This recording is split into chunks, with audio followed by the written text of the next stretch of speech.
Hello and welcome to Stretford Paddock. I'm here for the news this morning on Thursday, the 4th of June. Hope you're all doing well at home. Hope you're all having a great week. The weather's gone crap, hasn't it? We had, I think it was 600 hours of sun in April, or in May, sorry, which is apparently 50% higher than usual, so we can't complain too much. But it's a bit gross. We're here for the news. Football's coming back though, so there is that to look forward to. We've got some good news to look forward to as well. We're looking at Kai Havertz, this link to United, which started a few days ago. Sort of kept my eye on it. It's been rumbling along. It does seem to be further outlets now reporting United's interest in Kai Havertz. So we're going to have a look at that story, see where we're up to with things there, see if he is ideal for Man United, see if United are leading the race for his signature, see if United are favourites to sign him. All of these things that we're hearing, all of these things that we're reading, we're going to go through, break all that down and see exactly what's going on. We're also going to be looking at Brandon Williams, who looks set to sign a new deal at Manchester United after his 26 appearances in the first team this season. And I think he's pretty much surprised everyone, hasn't he? So we're going to be looking at that in a little bit as well. So stick around for that. But let's start, first of all, with this Kai Havertz story, the one that keeps being brought up. It was brought up initially in the Sun about 3 or 4 days ago on the 1st of June. And this was the idea that Man United are leading the race for Germany's next big thing, Kai Havertz. The Red Devils think that Bayer Leverkusen, talented forward, who turns 21 next week, is exactly the kind of all-round young player they want for the future. Manager Ole Gunnar Solskjaer is working on a swoop for England international Jadon Sancho, who bagged his first ever hat-trick as he returned to Borussia Dortmund's starting lineup in a 6-1 rout of Paderborn. But now it could be a double raid on the Bundesliga.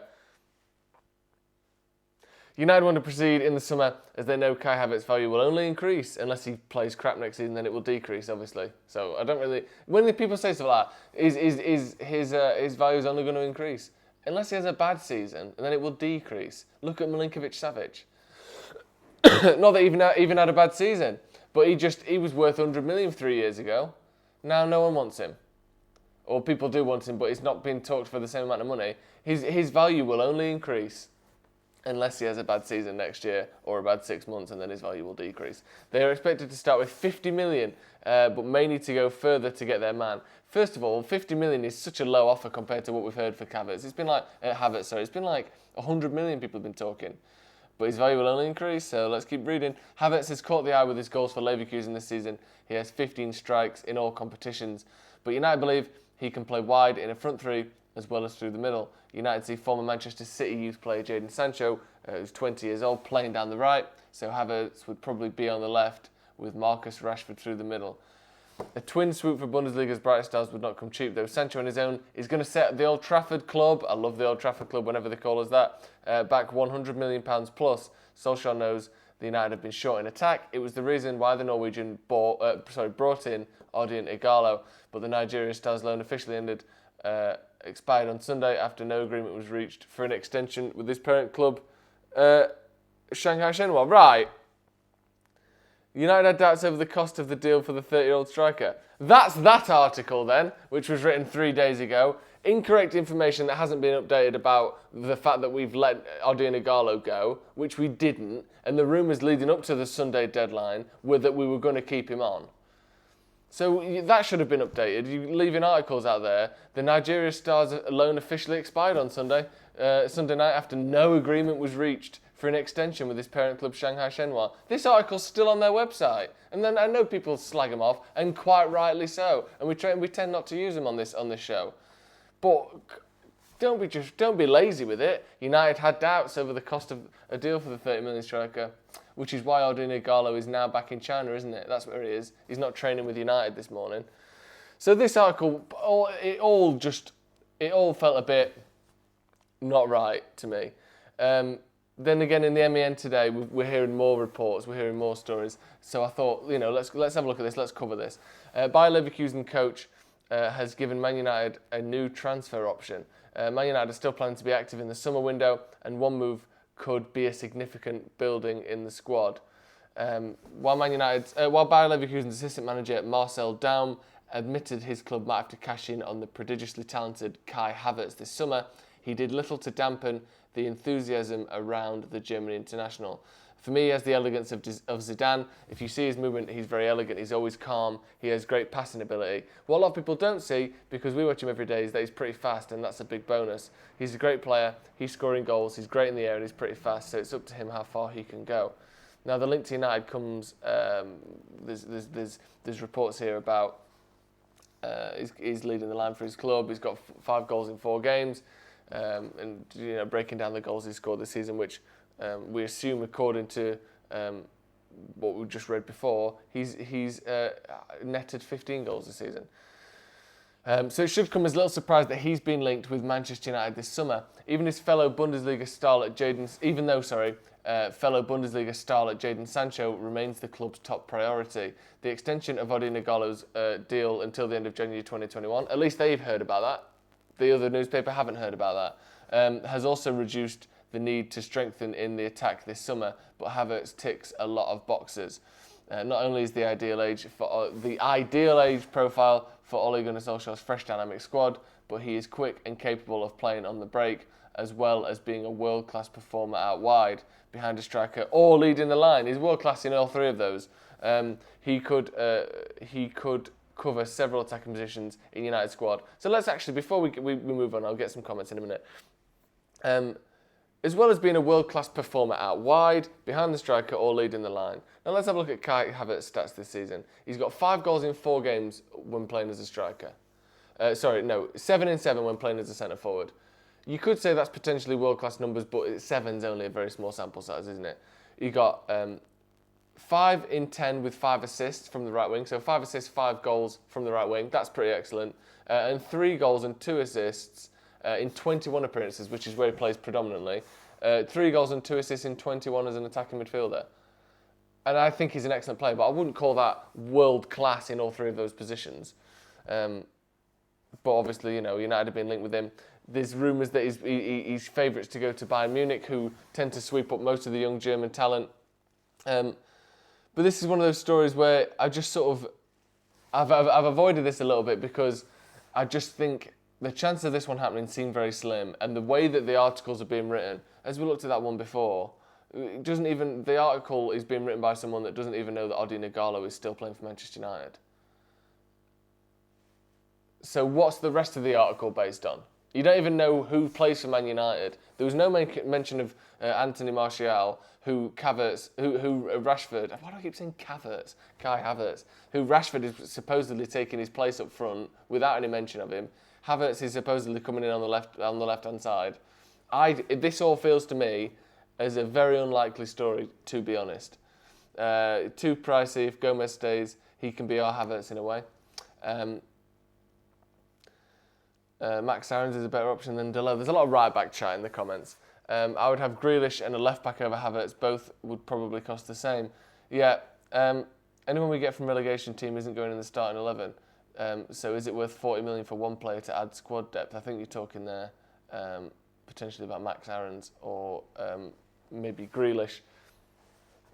We'll have to see. Obviously, we'll have to see. This Kai Havertz story, I think it's one to keep an eye on, definitely. It's one that's worth mentioning. It's one that's worth reading through and looking at and sort of breaking down exactly what's going on. But when it's relatively big news companies and news publications who are reporting these stories, you sort of have to read it, you have to look through it, you have to give it, weigh in on it and see exactly what's going on. To me, this is one that stinks of. He's been good in the Bundesliga, hasn't he? Let's just say he's going to Man United. I don't think this one's going to happen. I don't particularly think. I think United have been interested in him in the past. I think maybe to the point of, inquiring about his availability and seeing where his career heads. I'm sure he's someone that United are keeping an eye on, and I'm actually pretty certain that he's someone United are keeping an eye on. But the chance of us signing this summer, for me, as opposed to Man United leading £50 million Kai Havertz race, first of all, it's going to cost whoever buys him a lot more than 50 million quid. Unless it's Bayern Munich, because they just seem to get people weirdly cheap for some reason. And I don't think we're leading any sort of race for him. And I don't think if you went on any of the betting markets or anything like that to try and see a rough gauge of what people think and who people are betting on, I doubt United would be top of that list either. So the Havertz one is one that I'm going to go ahead and say that I don't think this is going to happen. Certainly not this summer. and potentially, depending on how things move forward with Mason and with Martial, I don't see this one happening anytime soon, to be honest, which is unfortunate. And we will keep, obviously, abreast of this story. We will keep updating you on this story. If anything big happens, any big news happens, any transfers happen on the Kai Havertz front, of course, we are going to report on that and bring you that news. But it just seems to me that it's not likely, personally. Right, let's move on to our second story. And this is a bit more good news, a bit more of an exciting, genuine story, I believe. And this is coming from The Athletic, Laurie Whitwell of The Athletic. This is an exclusive that Brandon Williams to be offered a new deal by Manchester United. Again, this is from Laurie Whitwell and The Athletic. Man United are set to offer Brandon Williams a major new contract to reflect his status as a first-team player. Williams currently earns £4,000 per week, and United plan talks on a significantly improved deal that would see the 19-year-old paid in keeping with his role in Ole Gunnar Solskjaer's side. Williams agreed his latest contract in October after playing twice for the first team, but his rapid progression this season, which caught many by surprise, has meant a renegotiation is necessary. He made his debut as a substitute in the Carabao Cup win over Rochdale, followed by a first start away at AZ Alkmaar. Is expected to be an important figure on United's running once the season resumes later this month, having gained high praise from Solskjaer at various points after a stirring performance in the 4-0 win over Norwich City in January. The United manager said his hunger is a lesson for everyone who wants to be a footballer. The attitude is showing. It'll be up to him, myself and the club to keep him that hungry. I don't expect him to change because he's got the heart for it. Now, we've seen Brandon Williams play. We've seen the energy, the aggression, and the sort of I hate to use this word because it's so overused, but I think the passion that he seems to play with, where everything seems to matter 100% that he does. Everything he's doing it. He's putting his whole body into everything he does, and you can see that the way he plays. You can see that in the way that people talk about him as well, on and off the pitch. His attitude and his aggression is something that we sort of missed a little bit from in this United squad over the last few years. Someone who's going to fly into a tackle and then stand up and square up to the person who they tackled. We've sort of missed a bit of that. I think we've been a little bit soft in certain places in the last few seasons. Obviously, we used to see Wayne Rooney doing stuff like that all the time. But it's something that we tend to have lacked a little bit recently. But now it looks as though that Brandon's going to be rewarded for his excellent performances. And like I said there, 26 appearances this season, or 26 appearances for United, which is absolutely insane when you think about it. I think he's featured 26 times. I think Marcus Rashford, I know he's been injured, but I think Marcus Rashford has only played like 32 times.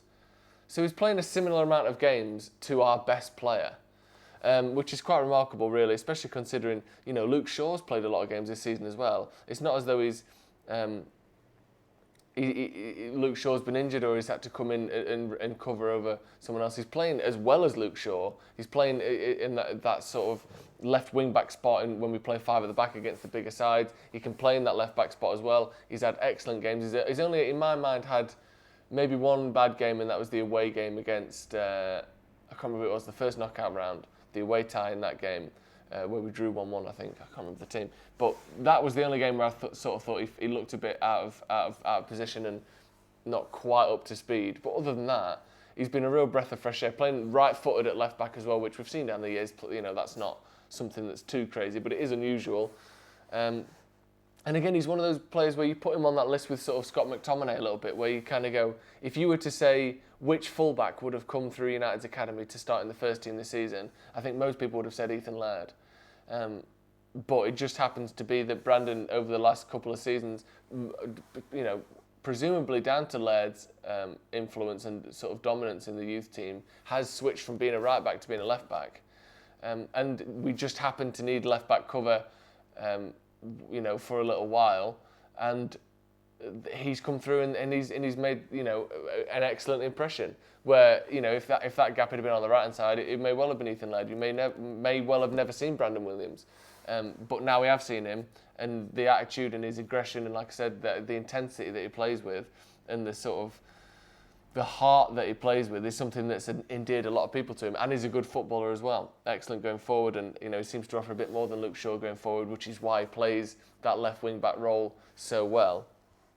Someone said, yeah, saved us 30 to 50 million easy. Yeah, exactly. I think the left back position was in question 12 months ago as an area we needed to improve with Shaw's form being up and down, plus injuries. I think Brandon has filled that gap perfectly, yeah. And it's also, I think, something else that it's done. If you think back to since Luke Shaw came in, I think was Daley Blind still there when he first came in. But since Luke Shaw's come in, there's been Ashley Young playing there, there's been Daley Blind playing there, and unless I'm missing someone, and I know other people have filled in there, but it's basically been Luke Shaw's spot for the last 4 years, hasn't it? And I know he's not even played that much. He's still been pushed out by the likes of Ashley Young. But Luke Shaw is the only sort of proper left back that we've got up until now, and has been for a long time. And I think one problem that we've seen with Luke Shaw in the past is sometimes there are rumours of his discipline, there are rumours of his effort in training and that sort of thing. Not always being top notch, but I think having Brandon in there now not only allows us to see how good Brandon is, but puts a bit of pressure on Luke Shaw, puts a fire under Luke Shaw that makes him have to work a bit harder, him have to try a bit harder, because finally, if he doesn't, not only will you be out the squad for Ashley Young, who's 33, and he's probably going to go anyway, Brandon Williams is 19 or potentially 20. If you piss about, you won't play again for 10 years. Or do you know what I mean? Brandon Williams can be the next left back for a long time. It's not, you don't have the advantage of being the young lad anymore, Luke Shaw. If you want the best player in that position, Brandon Williams will take that spot off you and you won't get it back. Which I think is something that's good. Yeah, Rojo, Darmian again. Rojo has played most of his games at centre back. Darmian didn't really play, did he? We've had a lot of older players or players filling in at left back, waiting for Luke Shaw to become the player we wanted. And he never quite has, and he still hasn't quite. But he's better than he has been, and I think the last sort of 6 weeks of Luke Shaw are the best we've seen him since his leg break.